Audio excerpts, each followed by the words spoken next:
Bismillahirrahmanirrahim. Assalamualaikum warahmatullahi wabarakatuh. Perkenalkan, kami dari mahasiswa jurusan Manajemen Pendidikan Islam Fakultas Tarbiyah dan Keguruan Universitas Islam Negeri Alauddin Makassar. Adapun tujuan dari pembuatan video ini yaitu untuk memenuhi tugas mata kuliah kami, yaitu Manajemen Keuangan Pendidikan. Adapun dosen pengampuh kami yaitu Ibu Siti Ibrah Mustafa Kamal, SE MSc, yang kami hormati. Adapun judul materi atau topik yang akan kami bawakan yaitu evaluasi diri madrasah atau sekolah dan kunci keberhasilan pengelolaan pembiayaan sekolah. Adapun di sini saya tidak sendiri, yaitu ditemani dua teman lainnya sebagai satu kelompok, yaitu kelompok 9. Nah, sebelum lebih lanjut, izinkan kami memperkenalkan diri, yaitu terdiri dari saya sendiri atas nama Makfira S dengan NIM 20312120077. Perkenalkan, nama saya Mulia Hairati, NIM 20312120056. Perkenalkan, nama saya Aswan Sudarman, NIM 20300120075. Baik, jadi itulah sesi perkenalan dari kami, kelompok 9. Jadi sebelum memasuki pembahasan dari apa itu evaluasi diri madrasah dan kunci keberhasilan pengelolaan pembiayaan sekolah, di sini saya menjelaskan sedikit mengenai hal-hal yang sudah kita ketahui sebelumnya untuk membuka dari pembahasan dari topik yang telah saya sebutkan.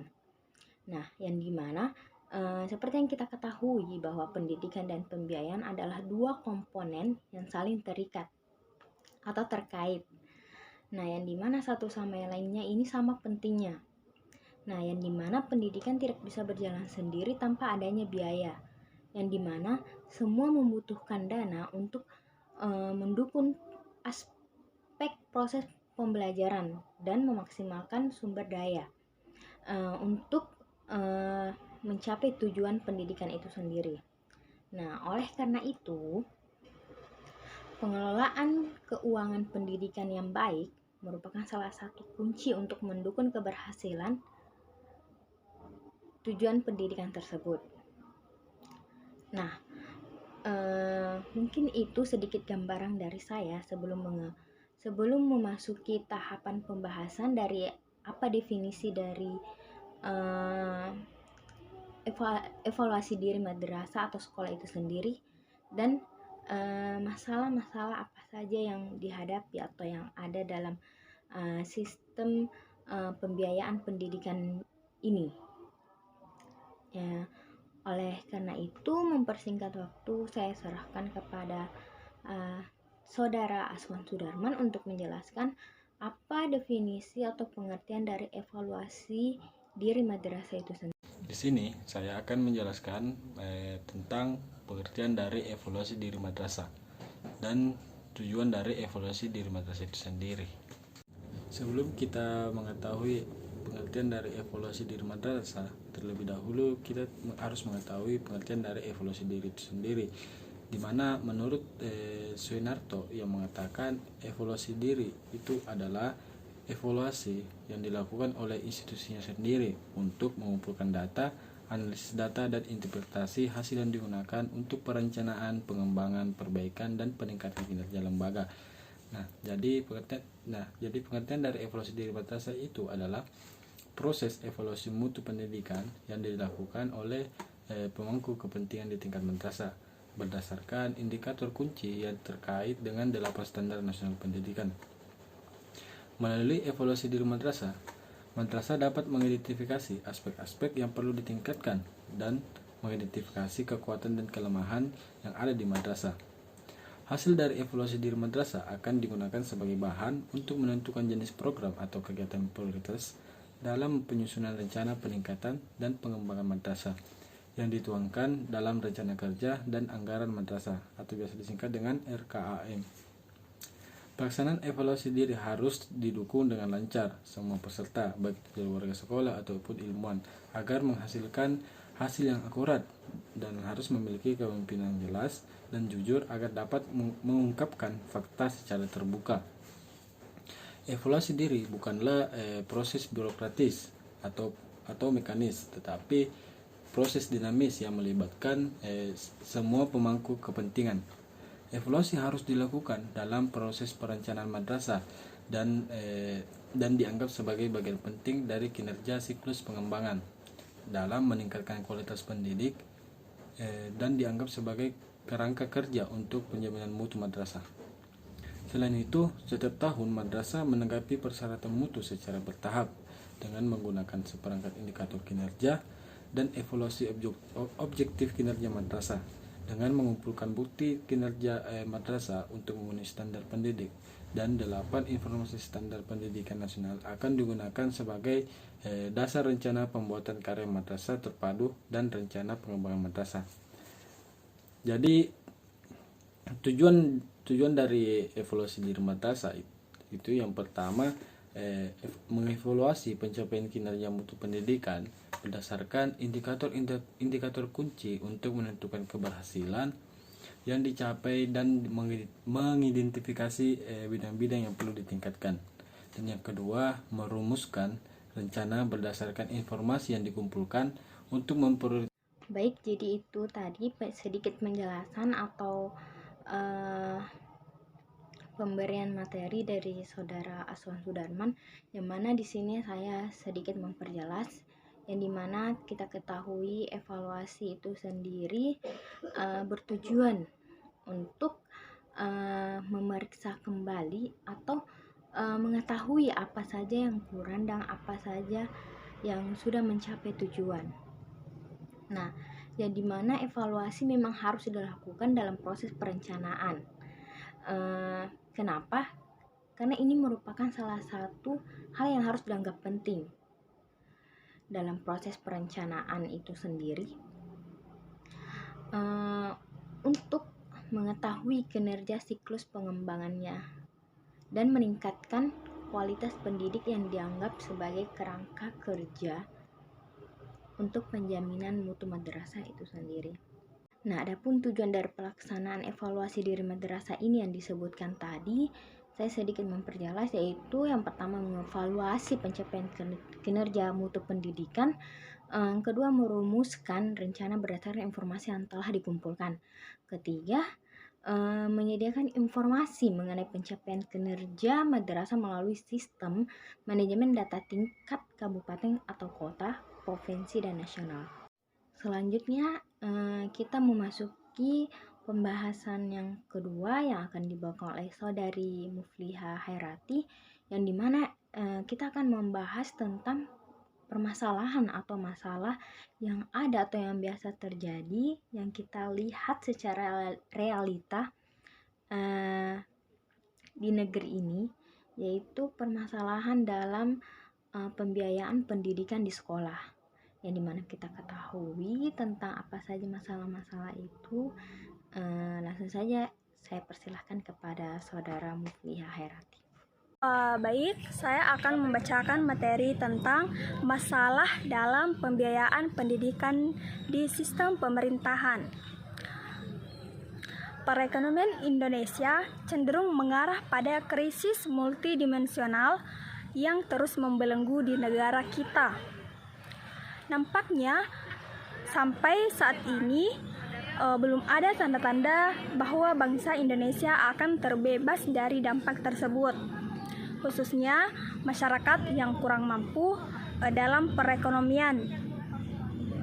Jika kita mencermati dan ikuti perkembangan pendidikan, khususnya dalam hal biaya pendidikan pada saat ini, terlebih lagi dari kalangan kurang mampu, semakin tidak menentu kondisi perekonomiannya dari hari ke hari. Apalagi masyarakat yang tidak memiliki hubungan kerja atau PHK atau disebabkan oleh karena hal yang lainnya. Mahalnya biaya pendidikan tidak hanya terjadi di sekolah atau perguruan tinggi negeri ataupun swasta. Di tingkat pendidikan dasar misalnya, Sekalipun pemerintah telah memberikan dana BOS SMP negeri, namun dianggap oleh sebagian besar masyarakat menengah ke bawah masih belum mencukupi untuk memenuhi biaya pendidikan. Salah satu kunci keberhasilan dalam pembangunan pendidikan terletak pada kemampuan SDM atau sumber daya manusia dalam mengelola dana yang tersedia dengan mengacu pada kebutuhan pokok dan skala prioritas program pembangunan pendidikan dari tahun ke tahun secara bertahap dan berkesinambungan sesuai dengan perencanaan program. Ada 4 program untuk pendidikan, kesehatan, pedesaan, dan bantuan tunai langsung. Salah satu program yang ditugaskan dalam pendidikan anggaran yang penting adalah program bantuan operasional sekolah atau BOS. Di dalam pendidikan dewasa ini, karena pembiayaan tidak ada yang gratis. Dengan pembiayaan tersebut, diharapkan pengelolaan pendidikan dapat dilaksanakan secara maksimal. Pendidikan gratis bermutu juga perlu disesuaikan dengan kondisi setempat walaupun tetap berdasarkan kualitas yang bermutu juga perlu disesuaikan dengan kondisi setempat walaupun tetap berdasarkan kualitas yang standar sehingga dalam menggratiskan pendidikan dasar bentuk lain dinilai subsidi tidak harus seragam. Selain itu, perbedaan antara sekolah swasta, negeri, madrasah, dan pesantren secara psikologis dan politis mesti dapat diatasi. Selain itu, para pemimpin harus menyadari bahwa pendidikan itu bukan soal ekonomi atau bagi keuntungan, tetapi soal politis atau kemana bangsa ini mau dibawa. Baik, jadi itulah penjelasan dari Saudari Muflihah Hairati mengenai apa saja masalah dalam sistem pembiayaan pendidikan. Nah, seperti kita ketahui, negara Indonesia masih termasuk negara berkembang baik dalam bidang pendidikannya dan lain sebagainya. Jadi mungkin itu secara ringkas dari pemateri. Selanjutnya saya akan menjelaskan sedikit mengenai poin pembahasan yang ketiga, yaitu mengenai pengelolaan pembiayaan di sekolah. Nah, sebelum itu kita harus tahu terlebih dahulu pengertian atau definisi dari pembiayaan itu sendiri apa. Nah, di sini saya akan mendefinisikan apa pengertian dari pembiayaan itu sendiri. Nah, adapun pengertian pembiayaan itu sendiri sama saja seperti keuangan. Keuangan atau pembiayaan itu adalah salah satu asal daya yang secara eksklusif menunjang efektivitas dan efisien pengelolaan pendidikan, yang dimana dalam penyelenggaraan pendidikan keuangan dan pembiayaan adalah potensi yang sangat memilih dan juga merupakan bagian yang tidak terpisahkan pada kajian manajemen pendidikan. Adapun pembiayaan sekolah itu sendiri adalah kegiatan mendapatkan biaya serta mengelola anggaran pendapatan dan belanja pendidikan. Selain definisi pembiayaan, kita juga harus tahu apa definisi atau pengertian dari pendidikan itu sendiri, yang dimana kita ketahui bahwa pendidikan adalah salah satu faktor terpenting meningkatkan sumber daya manusia di dalam suatu negeri dengan kualitas yang tinggi. Nah, setelah kita ketahui dari pengertian dari pembiayaan dan pendidikan itu sendiri, di mana kita ini diharapkan untuk dapat meningkatkan kualitas pendidikan dengan menghasilkan keuntungan berupa peningkatan kualitas personel atau individu suatu bangsa. Nah, di sisi lain prioritas alokasi pendanaan untuk pendidikan harus ditujukan untuk memecahkan masalah aksesibilitas dan kapasitas. Dalam alasan ini, ketika mengukur efektivitas pendanaan pendidikan, beberapa kondisi harus dipenuhi untuk mengalokasikan sumber daya anggaran yang tersedia. Nah, pembiayaan pendidikan pada hakikatnya menitik beratkan pada upaya berbagi manfaat pendidikan dan beban yang harus ditanggung masyarakat. Yang dimana kita ketahui biaya hanyalah sejumlah uang yang dikeluarkan untuk mendukung proses pendidikan dan layanan yang diberikan kepada siswa itu sendiri. Pendanaan pendidikan ini mengacu pada alokasi beban pajak untuk berbagai jenis pajak kelompok dan bagaimana pajak tersebut ditransfer ke sekolah itu kembali. Hal terpenting dalam mendanai pendidikan adalah berapa banyak uang yang harus kita keluarkan dan dari mana uang yang kita terima itu, dan untuk siapa uang itu yang harus dibelanjakan. Nah, itu definisi pembiayaan pendidikan yang kita harus ketahui.